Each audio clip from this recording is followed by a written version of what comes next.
The Sixth Sense. This 1999 M. Night Shyamalan thriller set the modern standard for the twist ending by hiding the protagonist's status in plain sight. Directed by M. Night Shyamalan and released on August 6, 1999, the film follows child psychologist Malcolm Crowe, played by Bruce Willis, who works with a troubled young boy named Cole Sear, played by Haley Joel Osment. The twist reveals that Malcolm has been dead the entire movie, having died from the gunshot wound in the opening scene. The clues were hidden throughout the film in ways audiences missed on first viewing. Malcolm never interacts with anyone other than Cole after the opening sequence, unable to communicate with his wife or any other living person. He always wears the same layers of clothes he died in, and variations of them throughout the entire film. The color red is used visually to indicate the presence of ghosts or danger, like the doorknob to the basement that appears bright red before a supernatural encounter. The film grossed $672 million worldwide, largely driven by word of mouth regarding the ending. This twist is significant because it forces the audience to immediately reevaluate every preceding scene. It wasn't just a shock, it was a structural narrative device that holds up on rewatch, defining Shyamalan's career and influencing countless films that followed. When Cole says,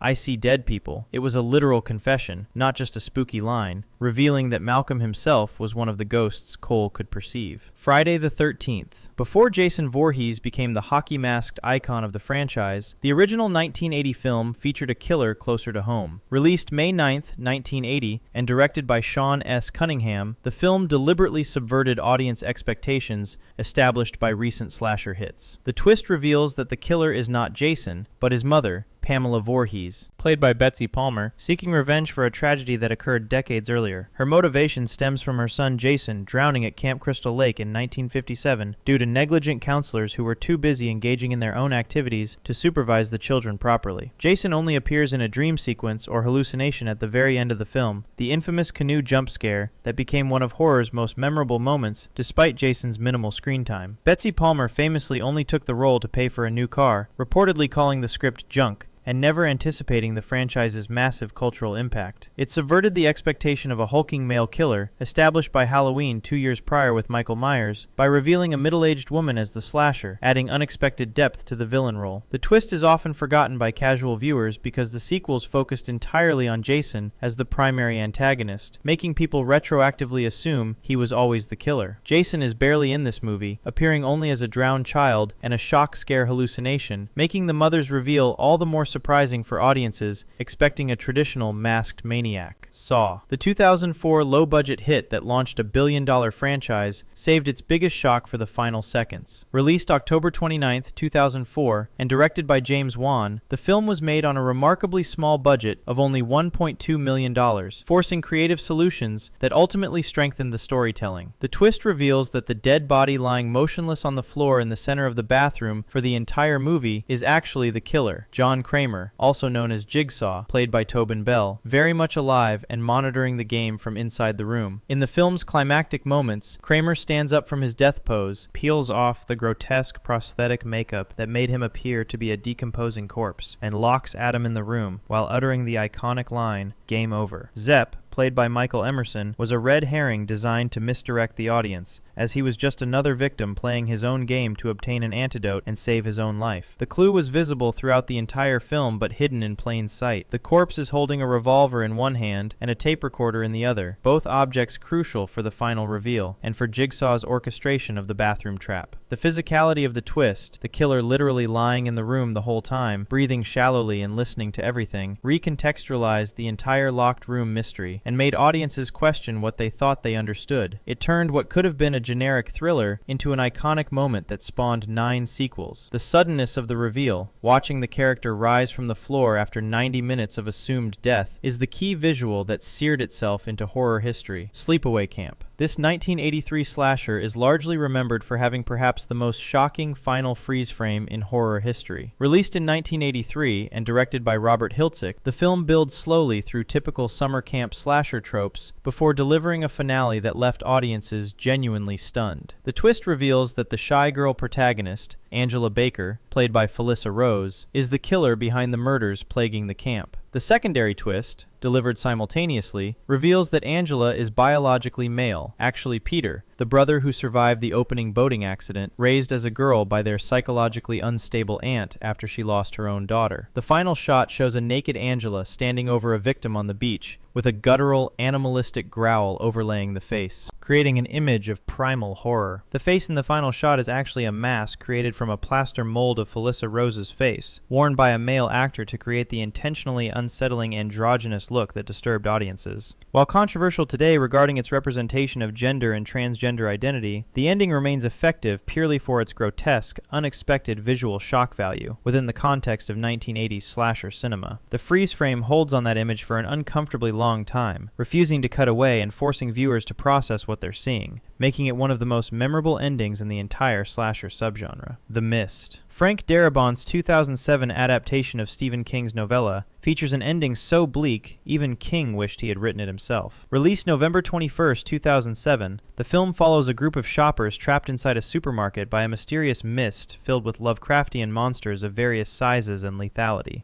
The twist comes in the devastating final moments after the group escapes the store. Believing there is no escape, and that a painful death by monsters is imminent, protagonist David Drayton, played by Thomas Jane, makes the horrific decision to end the lives of his young son and 3 other survivors with his last 4 bullets from the revolver. Seconds after the gunshots echo in the vehicle, mere moments after David has killed everyone, including his own child, the mist begins to clear, to reveal the U.S. Army successfully rescuing survivors and eliminating the creatures. If David had waited just 2 more minutes, perhaps listened for sounds of approaching vehicles, his son would be alive and safe. This differs dramatically from Stephen King's 1980 novella, which ends ambiguously with the survivors driving endlessly into the mist with uncertain fate but maintaining hope after hearing a faint radio signal from Hartford suggesting other survivors exist. Stephen King stated in interviews, "It is the most shocking ending ever, and there should be a law passed stating that anybody who reveals the last 5 minutes of this film should be hung from their neck until dead," endorsing Darabont's brutal revision. It transforms what begins as a creature feature into a devastating Greek tragedy about the loss of hope and the consequences of despair. It is widely cited as one of the most depressing endings in cinema history, dividing audiences between those who found it profound and those who found it unnecessarily cruel. The irony is crushing and inescapable. David's heroism, his attempt to spare his loved ones from pain and terror, is exactly what causes the ultimate tragedy, making his mercy the opposite of salvation. By the way, if you're enjoying this so far, I post content like this regularly. I'd appreciate if you subscribed. The Others. Alejandro Amenabar's 2001 gothic horror flips the traditional haunted house perspective completely upside down. Released August 10, 2001, the film stars Nicole Kidman as Grace Stewart, a deeply religious woman living in a fog-shrouded Jersey mansion during the aftermath of World War II.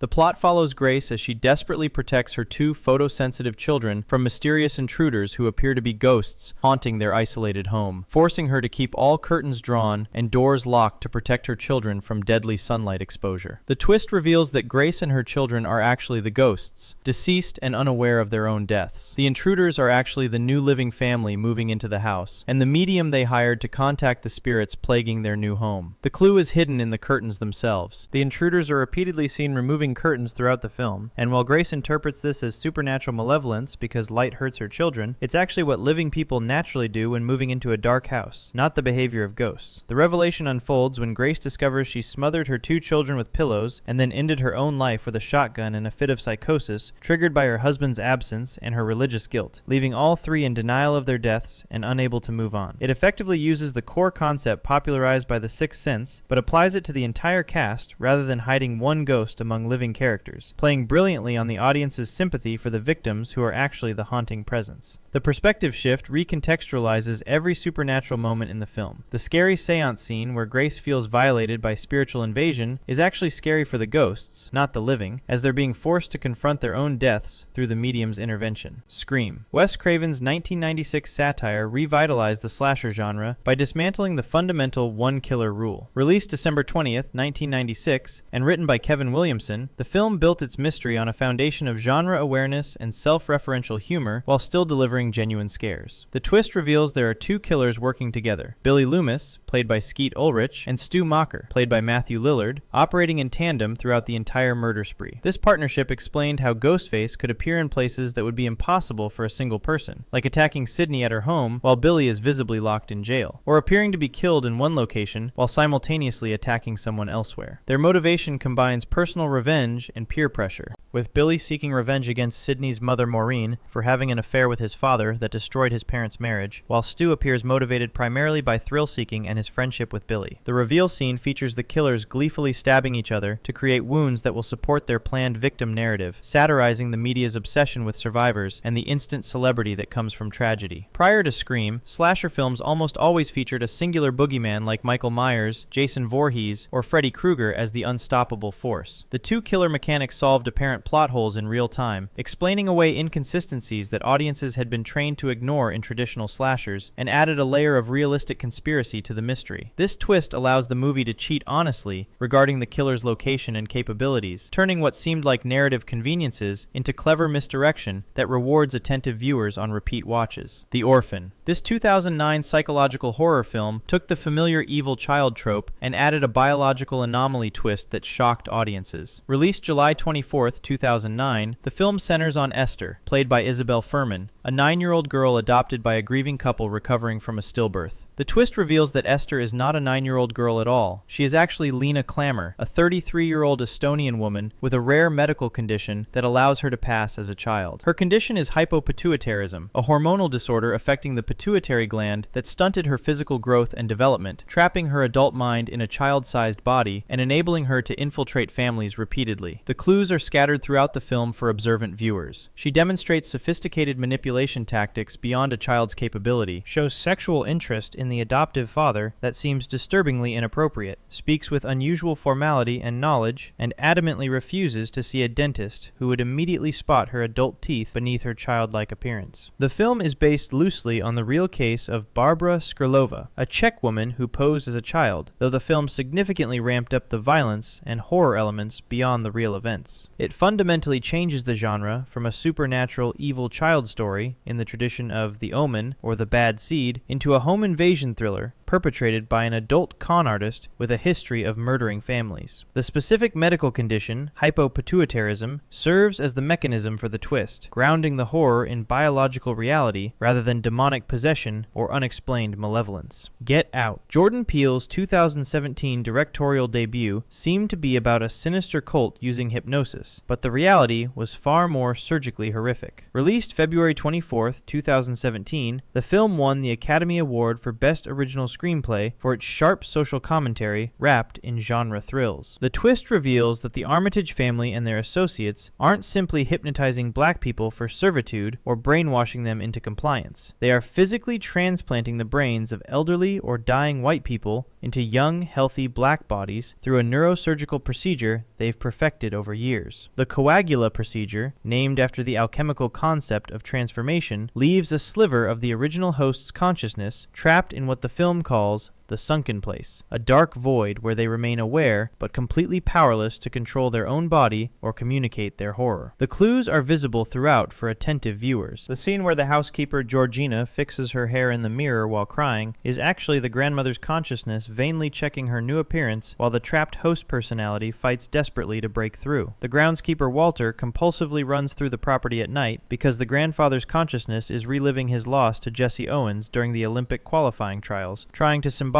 reclaim that defeat in a black athlete's body. The twist shifts the film from psychological horror into science fiction body horror, serving as a visceral and disturbing metaphor for the historical and ongoing appropriation of black bodies, black culture, and black labor by white society. The distinction between what the audience initially believes and the actual mechanism is crucial. This is not brainwashing or mind control, which is what we're led to expect. This is literal brain transplantation, making the Armitage family not just racists, but serial killers who justify their murders through fetishization. Us. Jordan Peele's 2019 follow-up features a final twist that completely recontextualizes the protagonist's entire journey and motivations. Released March 22, 2019, the film centers on the tethered, underground doppelgangers who rise from abandoned tunnels beneath America to kill their surface counterparts in a nationwide uprising. The twist reveals in the climactic confrontation that the protagonist Adelaide, played by Lupita Nyong'o in a stunning dual performance, is actually one of the tethered, not the surface human she's been pretending to be. The backstory unfolds through revelation and flashback to the 1986 opening prologue at the Santa Cruz boardwalk. The tethered version of Adelaide dragged the real, surface world Adelaide down into the tunnels during their childhood encounter and took her place in the world above, living her life for decades, while the real Adelaide remained trapped underground. This explains several mysteries that seemed like character quirks. Adelaide's guttural, damaged speech patterns early in life were because the tethered version was learning to speak properly after emerging from underground. Red, the apparent villain leading the tethered uprising, can speak clearly and eloquently, while other tethered cannot, because she is actually the real human who grew up with language and education before being dragged underground. It completely reframes Red as the victim, trying desperately to reclaim her stolen life and family, while Adelaide becomes the imposter protecting the life she stole through violence. It blurs the line between monster and victim deliberately and uncomfortably, suggesting that nurture and environment shape humanity more powerfully than nature or biological origin. The switch happened in 1986 during childhood, not during the main movie timeline, meaning Adelaide has been living as an imposter for over 30 years. If this was worth your time, consider subscribing so you catch every new upload. Thanks for watching.